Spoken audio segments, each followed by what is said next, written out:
ഞാൻ മറ്റൊരു ഉദാഹരണം കാണിക്കാം. അത് 1 ശമൂവേലിലാണ്. മറ്റൊരു നേതാവിനെ പറ്റി നാം ഇവിടെ വായിക്കുന്നു. നിങ്ങൾക്കറിയാമല്ലോ, ഇസ്രായേൽ മക്കൾക്ക് എപ്പോഴും ഒരു പ്രവാചകൻ കാണും, അവരെ നയിക്കാനായിട്ടൊരു മഹാപുരോഹിതനും. കാരണം ദൈവമാണ് അവരുടെ രാജാവ്. മറ്റ് രാജ്യങ്ങളിലൊക്കെ ഒരു രാജാവുണ്ട്. ഇസ്രായേലിനോട് ദൈവം പറഞ്ഞു, ഞാനാണ് നിങ്ങളുടെ രാജാവ്. എന്നാൽ ഈ ഇസ്രായേലിലുള്ള ആളുകൾ ശമൂവേലിൻ്റെ അടുക്ക വന്നു. 1 ശമൂവേൽ 8-ാം അധ്യായത്തിലാണെന്ന് വായിക്കുന്നത്. അവനോട് ഇങ്ങനെ പറഞ്ഞു, 1 ശമൂവേൽ 8-ാം അധ്യായം 5-ാമത്തെ വാക്യം. തങ്ങൾക്കൊരു രാജാവിനെ നിയമിച്ചു തരണമെന്ന് അവർ പറഞ്ഞു. കാരണം നീ ഇപ്പോൾ വൃദ്ധനായി, നിന്റെ മക്കളൊക്കെ പിന്മാറ്റത്തിലാണ്. കൂട്ടത്തിൽ പറയട്ടെ, ശമൂവേലിൻ്റെ മക്കളൊക്കെ പിന്മാറ്റത്തിൽ പോയി. ഏലിയുടെ മക്കളെ പോലെ ശമൂവേലിൻ്റെ മക്കളും കൈക്കൂലി വാങ്ങാനായിട്ട് തുടങ്ങി. നാം അത് 8-ാം അധ്യായത്തിൻ്റെ 3-ാം വാക്യത്തിൽ വായിക്കുന്നുണ്ട്. അവൻ്റെ മക്കൾ ദുരാഗ്രഹമുള്ളവരായി കൈക്കൂലി വാങ്ങാൻ തുടങ്ങി. അതുകൊണ്ട് ഇസ്രായേലിൻ്റെ മൂപ്പന്മാർ വന്ന് ശമൂവേലിനോട് പറഞ്ഞു, നിന്റെ മക്കളൊക്കെ വഷളന്മാരാണ്, അവർ നിന്റെ കൂട്ടല്ല. അതുകൊണ്ട് നീ ഞങ്ങൾക്കൊരു രാജാവിനെ നിയമിച്ചു തരണം. മറ്റു രാജ്യങ്ങൾക്ക് ഒരു രാജാവുണ്ടല്ലോ, അതുകൊണ്ട് ഞങ്ങൾക്ക് ഒരു രാജാവിനെ വേണം. ദൈവം ശമൂവേലിനോട് പറഞ്ഞു, ശരി, നീ അവർ പറയുന്നത് കേൾക്കുക. അവർ നിന്നെയല്ല, ഞാൻ അവരെ ഭരിക്കാതെ വണ്ണം എന്നെയാവുന്നു ത്യജിച്ചിരിക്കുന്നത്. അവർക്കിനി എന്നെ രാജാവായിട്ട് വേണ്ട. ഇതുവരെ ഞാനായിരുന്നു രാജാവ്. ഞാൻ പ്രവാചകന്മാരെ നേതാക്കളെ ഒക്കെ കൊടുത്തെങ്കിലും ഞാനായിരുന്നു രാജാവ്. ഇപ്പോൾ അവർ മറ്റ് രാജ്യങ്ങളെ അനുകരിക്കാൻ ആഗ്രഹിക്കുന്നു, അവർക്കൊരു രാജാവിനെ വേണം. അങ്ങനെ അവർ രാജാവിനെ തിരഞ്ഞെടുത്തു. അപ്പോൾ തന്നെ ദൈവം ശമൂവേലിനോട് പറഞ്ഞു, 9-ാം അധ്യായത്തിൽ 16-ാമത്തെ വാക്യം, നാളെ ബെന്യാമിൻ ഗോത്രത്തിൽ നിന്ന് ഞാനൊരു മനുഷ്യനെ നിന്റെ അടുക്കലേക്ക് നീ അവനെ രാജാവാക്കുക. അങ്ങനെ അവൻ ശൗലിനെ കണ്ടു. പിന്നെ ശമൂവേൽ പറഞ്ഞു, നമുക്കൊരു ചീട്ടിടാം. ശമൂവേൽ അല്ല ഈ രാജാവിനെ തിരഞ്ഞെടുത്തിരിക്കുന്നതെന്ന് അവരറിയണമെന്ന് ആഗ്രഹിച്ചു. സത്യത്തിൽ ഇതാണ് ആ മനുഷ്യനെന്ന് ദൈവം അവനോട് പറഞ്ഞിരുന്നു. ശമൂവേലിന് വേണമെങ്കിൽ പറയാമായിരുന്നു, നോക്കൂ, ദൈവം എന്നോട് പറഞ്ഞിട്ടുണ്ട്, ശൗലാണ് രാജാവ്, നിങ്ങൾ അവനെ അംഗീകരിക്കുക. അവൻ പക്ഷപാതം കാണിച്ച് ഒരാളെ രാജാവായിട്ട് നിയമിച്ചു എന്ന് അവർക്ക് തോന്നരുതെന്ന് അവൻ ആഗ്രഹിച്ചു. അതുകൊണ്ട് അവൻ പറഞ്ഞു, നല്ലത്, നമുക്ക് ചീട്ടിട്ട് നോക്കാം. അങ്ങനെ ദൈവം തിരഞ്ഞെടുത്ത ആളെ നമുക്കറിയാം. ശമൂവേലിന് വിശ്വാസം ഉണ്ടായിരുന്നു, ചീട്ടിട്ടാലും ശൗലിൻ്റെ പേര് തന്നെ വരുമെന്ന്. ശമൂവേൽ 10-ന്റെ 17-ാം വാക്യത്തിൽ നാം വായിക്കുന്നുണ്ട്, ശമൂവേൽ എല്ലാ ജനത്തെയും കൂട്ടിവരുത്തി അവരോട് പറഞ്ഞു, 19-ാമത്തെ വാക്യം, നിങ്ങളെല്ലാവരും എൻ്റെ അടുക്കൽ വരിക. ഓരോരോ ഗോത്രമായി. അവർ 12 ഗോത്രങ്ങളുണ്ട്. ഏത് ഗോത്രത്തിലുള്ള ആളെയാണ് ദൈവം തിരഞ്ഞെടുത്തിരിക്കുന്നത് എന്നറിയാൻ അവർ ചീട്ടിട്ടു. അങ്ങനെ 1 ശമൂവേൽ 10-ന്റെ 20-ാം വാക്യത്തിൽ ബെന്യാമിൻ ഗോത്രത്തിന് ചീട്ട് വീണു. ബെന്യാമിൻ ഗോത്രത്തിൽപ്പെട്ട എല്ലാ കുടുംബങ്ങളുടെയും പേരിൽ അവൻ ചീട്ടിട്ടു. 21-ാം വാക്യം, അങ്ങനെ മത്രയുടെ കുടുംബത്തിന് ചീട്ട് വീണു. 21-ാമത്തെ വാക്യത്തിലാണ്. ആ കുടുംബത്തിലുള്ള എല്ലാ ആളുകളുടെയും പേരെഴുതി അവരുടെ പേരിൽ ചീട്ടിട്ടു.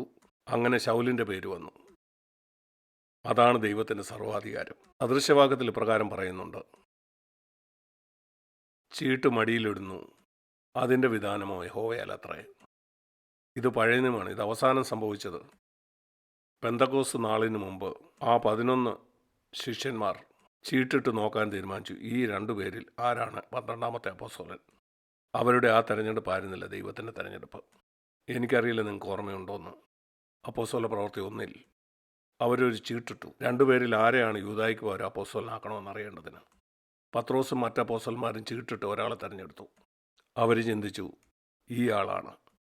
പഴയ നിയമത്തിലെ രീതിയാണ് ചീട്ടിട്ട് ദൈവഹിതം അറിയുന്നത്. യഥാർത്ഥത്തിൽ യൂദായ്ക്ക് പകരം ദൈവം തിരഞ്ഞെടുത്തുന്നത് പൗലോസിനെ ആയിരുന്നു. അവൻ പിന്നീടാണ് വരുന്നത്, എങ്കിലും അതായിരുന്നു ദൈവത്തിൻ്റെ ഇഷ്ടം.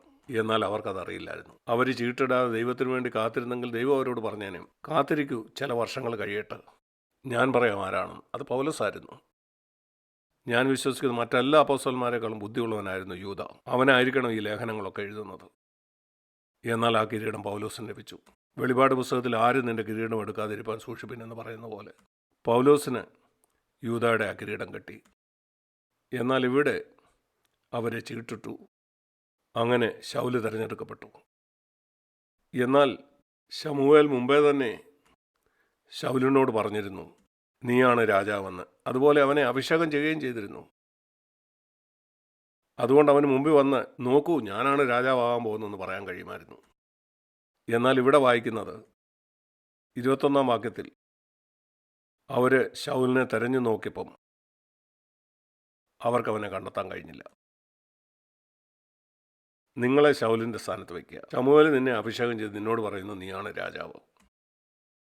അതിനുശേഷം ഈ ചീട്ടൊക്കെ ഇട്ടുകൊണ്ടിരിക്കുകയാണ്. നിനക്കൊരാശങ്കയുമില്ല, കാരണം നിനക്കറിയാം നിൻ്റെ പേര് തന്നെ വരുമെന്ന്. എനിക്ക് നിശ്ചയമാണ് നിങ്ങളവിടെയൊക്കെ ചുറ്റിപ്പറ്റി നടന്നുകൊണ്ടിരിക്കും മുന്നിലേക്ക് വരാൻ. എന്നാൽ അവൻ അവിടെ ഇല്ലായിരുന്നു. നിങ്ങൾ കണ്ടോ, ശൗല് തുടങ്ങിയപ്പോൾ അവൻ എത്രമാത്രം താഴ്മയുള്ളവനായിരുന്നെന്ന്. അവൻ പോയി ഒളിച്ചിരുന്നു. അവൻ എവിടെ ഒളിച്ചെന്നറിയുമോ? സാധനങ്ങൾ സൂക്ഷിച്ചിരുന്ന പെട്ടികൾക്കിടയിൽ.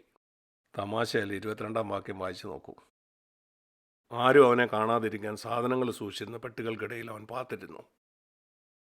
കാരണം അവൻ വളരെ പൊക്കമുള്ള ഒരു മനുഷ്യനായിരുന്നു. ജനത്തിന് മധ്യ അവൻ നിന്നപ്പം അവൻ്റെ തല ഉയർന്നു നിന്നു. എന്നാൽ അവൻ ചെയ്ത് സാധനങ്ങളുടെ ഇടയിൽ പോയി പാത്തിരിക്കുകയായിരുന്നു. അവരവനെ തപ്പി തപ്പി തപ്പി സാധനങ്ങളുടെ ഇടയിൽ അവൻ പാത്തിരിക്കുന്നത് അവർ കണ്ടുപിടിച്ചു. അതിനിടയിൽ നിന്ന് അവനെ പുറത്തു കൊണ്ടുവന്നു. അവനോട് പറഞ്ഞു, നീ വരിക. അങ്ങനെ അവൻ നിവർന്നു നിന്നപ്പോൾ 23 വാക്യം, അവൻ ജനത്തിൽ എല്ലാവരേക്കാളും തോൾ മുതൽ പൊക്കമേറിയവനായിരുന്നു. അതിനർത്ഥം ഇസ്രയേലിലെ ഏറ്റവും ഉയരമുള്ള ആൾ ശൗലിൻ്റെ തോളിൻ്റെ അത്രേ ഉണ്ടായിരുന്നുള്ളൂ. 1000 പേര് കൂടി നിന്നാൽ അതിൻ്റെ മധ്യത്തിൽ ശൗലിൻ്റെ തലയായിരിക്കും ഏറ്റവും ഉയർന്നു നിൽക്കുന്നത്. അതിനർത്ഥം തൻ്റെ ബുദ്ധി കൊണ്ട് ജീവിച്ച ഒരാളായിരുന്നു അവന്. അതുകൊണ്ടാണ് പിന്നീട് അവൻ നഷ്ടപ്പെട്ടു പോകാനിടയായത്. അവൻ ജീവിച്ചത് തൻ്റെ ബുദ്ധിയിലും അതുപോലെ തന്നെ തൻ്റെ അറിവിലുമായിരുന്നു. എന്നാൽ അവൻ താഴ്മയുള്ളവനായിട്ടാണ് തുടങ്ങിയത്. ശൗലിൻ്റെ ആരംഭത്തിൽ പല നല്ല കാര്യങ്ങളും നിങ്ങൾക്ക് വായിക്കാനായിട്ട് കഴിയും. അവനെക്കുറിച്ച് മോശമായി പറഞ്ഞ ചില നീചന്മാർ അവനെ ധിക്കരിച്ചു. എന്നാൽ അവൻ അവരോട് ക്ഷമിച്ചു കൊടുത്തു. നാം അവനെപ്പറ്റി വായിക്കുമ്പം 11ഉം 12ഉം അധ്യായങ്ങൾ വരെ അവൻ എത്രയധികം താഴ്മയുള്ള ദൈവഭക്തനായ ഒരു മനുഷ്യനായിരുന്നു. എന്നാൽ അവൻ്റെ ജീവിതത്തിൽ ജയങ്ങളുണ്ടായപ്പം, ഫെലിസ്ത്യരെ അവൻ തോൽപ്പിച്ചപ്പം 1 ശമൂവേൽ 13 അധ്യായത്തിൽ നാം ഇപ്രകാരം വായിക്കുന്നു. ശൗല് ഫെലിസ്ത്യരുമായിട്ടുള്ള യുദ്ധത്തിന് പോയി. അവൻ എപ്പോഴും ഫെലിസ്ത്യരെ തോൽപ്പിക്കുമായിരുന്നു. ശൗൽ ഫെലിസ്ത്യ പട്ടാളത്തെ തോൽപ്പിച്ചുവെന്ന് ഇസ്രായേൽ മക്കൾ കേട്ടപ്പം ജനം ശൗലിൻ്റെ അടുക്കൽ ഗിൽഗാദിൽ ഒന്നിച്ചുകൂടി. അപ്പം അവൻ എന്താ ചെയ്തെന്ന് നോക്കൂ. ഇത് പലർക്കും സംഭവിക്കാറുണ്ട്. ഒരു ശുശ്രൂഷയിൽ ദൈവം അവരെ അനുഗ്രഹിച്ചു കഴിയുമ്പോൾ അവർ പെട്ടെന്ന് അവരുടെ അതിര് വിട്ട് പുറത്തു പോകും, അവരെ വിളിക്കാത്ത മറ്റൊരു ശുശ്രൂഷയിലേക്ക്. ശമൂവേൽ ശൗലിനോട് പറഞ്ഞിരുന്നു, നീ കാത്തിരിക്കുക, ഞാൻ വന്ന് യഹോവയ്ക്ക് യാഗം കഴിക്കും. കാരണം ഞാനാണ് പുരോഹിതൻ, നീ അല്ല, നീ ഒരു രാജാവാണ്. 1 ശമൂവേൽ 13:8 നാം വായിക്കുന്നു. ശമൂവേൽ നിശ്ചയിച്ചിരുന്ന അവധി അനുസരിച്ച് അവൻ 7 ദിവസം കാത്തിരുന്നു. എങ്കിലും ശമൂവേൽ ഗിൽഗാലിൽ എത്തിയില്ല. അത് ശൗലിനെ പരിശോധിക്കായിരുന്നു, അവൻ എന്തു ചെയ്യുമെന്നറിയാൻ. ശമൂവേൽ പറഞ്ഞ് 7 ദിവസം കാത്തിരിക്കാൻ, ഞാൻ വന്ന് യാഗം കഴിക്കും. ശൗലി ചിന്തിച്ചു, യുദ്ധത്തിൽ ഞാൻ എത്രയോ മഹത്തരമായ കാര്യങ്ങൾ ചെയ്തിട്ടുള്ള ഒരാളാണ്. എന്നെ രാജാവായിട്ട് അഭിഷേകം ചെയ്തു, എനിക്ക് നിശ്ചയമായിട്ടും ഒരു പുരോഹിതനുമാകാൻ കഴിയും. അപ്പോൾ ശൗൽ ഹോമയാഗങ്ങളും സമാധാന യാഗങ്ങളും എൻ്റെ അടുക്കൽ കൊണ്ടുവരിക. അങ്ങനെ ഒരു പുരോഹിതനെ പോലെ അവൻ ആ യാഗങ്ങൾ അർപ്പിച്ചു. തന്നെ ഏൽപ്പിച്ച മേഖലയിൽ ആ കാര്യങ്ങൾ ചെയ്യാനായിട്ട് ദൈവം വളരെ ശക്തിയോടെ അനുഗ്രഹിച്ച ഒരു മനുഷ്യൻ്റെ ഉദാഹരണമാണിത്. എന്നാൽ ആ മേഖലയിൽ നാം പുറത്തുപോയി. ദൈവം അവനെ ഏൽപ്പിക്കാത്ത മറ്റൊരു ശുശ്രൂഷ ചെയ്യാനായിട്ട് അവൻ ധൈര്യപ്പെട്ടു. അവനൊരു രാജാവാണ്, ഒരു പുരോഹിതനല്ല. അതിനൊരു കാരണമുണ്ട്. പഴയ നിയമത്തിൽ ആർക്കും പുരോഹിതനും രാജാവുമായിരിക്കാനുള്ള അനുവാദമില്ലായിരുന്നു. പിന്നീട് നിങ്ങൾക്ക് വായിക്കാനായിട്ട് കഴിയും, ഒരു രാജാവ് പുരോഹിതനാകാനായിട്ട് ആഗ്രഹിച്ചു. അതിൻ്റെ ഫലമായിട്ട് അവന് കുഷ്ഠരോഗം കിട്ടി. ആദ്യമായി പുരോഹിതനും രാജാവും ആകേണ്ടത് യേശുക്രിസ്തു ആയിരുന്നു.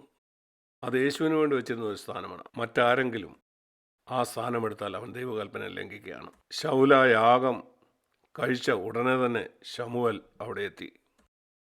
അവൻ പറഞ്ഞതുപോലെ തന്നെ 7-ാമത്തെ ദിവസം ശമൂവേൽ അവിടെ എത്തി. രാവിലെ അവൻ വന്നില്ലെന്നേ ഉള്ളൂ. ഉച്ച കഴിഞ്ഞ് അവൻ എത്തി. എന്നാൽ അക്ഷമനായ ശൗല് രാവിലെ തന്നെ ആ യാഗം കഴിച്ചു. ശമൂവേല് ശൗലിനോട് ചോദിച്ചു, നീ എന്താണ് ചെയ്തത്? ഈ യാഗം കഴിക്കാനായിട്ട് നിനക്ക് എങ്ങനെയാണ് ധൈര്യം ഉണ്ടായത്?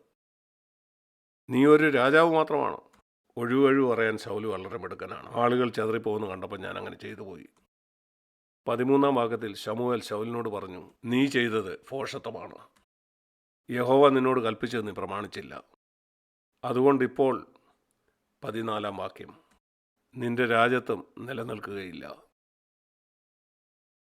അവൻ ചിന്തിച്ചു കാണും, ദൈവം എത്ര കർക്കശക്കാരനാണോ? ഞാൻ എത്ര വിശ്വസ്തനായിരുന്നു. ഒരു പ്രാവശ്യം ഞാനൊന്ന് തെറ്റിപ്പോയി. ഞാൻ പറയട്ടെ, അനേക ക്രിസ്ത്യാനികൾക്കും ദൈവം എത്രമാത്രം കാർക്കശ്യമുള്ളവനാണെന്ന് അറിയുകയില്ല. ഞാൻ കണ്ടിട്ടുണ്ട് പല സഭകളിലും, CFC തന്നെയുള്ള പല സഭകളിൽ അതിര് വിട്ടുപോകുന്ന പല മൂപ്പന്മാരെയും, കാർക്കശ്യമില്ലാത്തവരെ. ആ സഭയുടെ അവസാനം എന്താണെന്ന് ഞാൻ കണ്ടിട്ടുണ്ട്. വ്യക്തതയില്ലാത്ത, ആഴമില്ലാത്ത ഒരു ജീവിതം. അവർ പറയും, ശരി, കുഴപ്പമില്ല, ഈ കാര്യത്തിൽ ദൈവം എന്നെ സഹായിച്ചു, ഈ കാര്യത്തിലും സഹായിക്കുക. അങ്ങനെയല്ല. സഹോദര സഹോദരി, നീ നിന്റെ അതിരിനുള്ളിൽ നിൽക്കണം. നോക്കൂ ആ ശിക്ഷ. നിന്റെ രാജത്വം നിലനിൽക്കുകയില്ല. നിങ്ങൾ പറയും, കർത്താവ് ഇത്രയും ചെറിയ കാര്യത്തിന് എൻ്റെ രാജത്വം നീ എടുത്തു മാറ്റിയോ? അനേകരും ദൈവത്തിൻ്റെ വഴിയെക്കുറിച്ച് അറിവില്ലാത്തവരാണ്. അനേകരും പറയാറുണ്ട്, സാഗ്ബ്രർ നിങ്ങൾ വളരെ കർക്കശക്കാരനാണ്. ശരി, എന്നേക്കാളും നിങ്ങൾക്ക് ദൈവത്തെ അറിയാമായിരിക്കും. ശമൂവേലിനോടും അവർ പറഞ്ഞ അതാണ്. ശമൂവേലെ, എന്താ ഈ കൊച്ചു കാര്യത്തിന് നീ എന്തിനാ ഇത്ര കർക്കശക്കാരനാകുന്നു? അതൊരു ചെറിയ കാര്യമാണോ?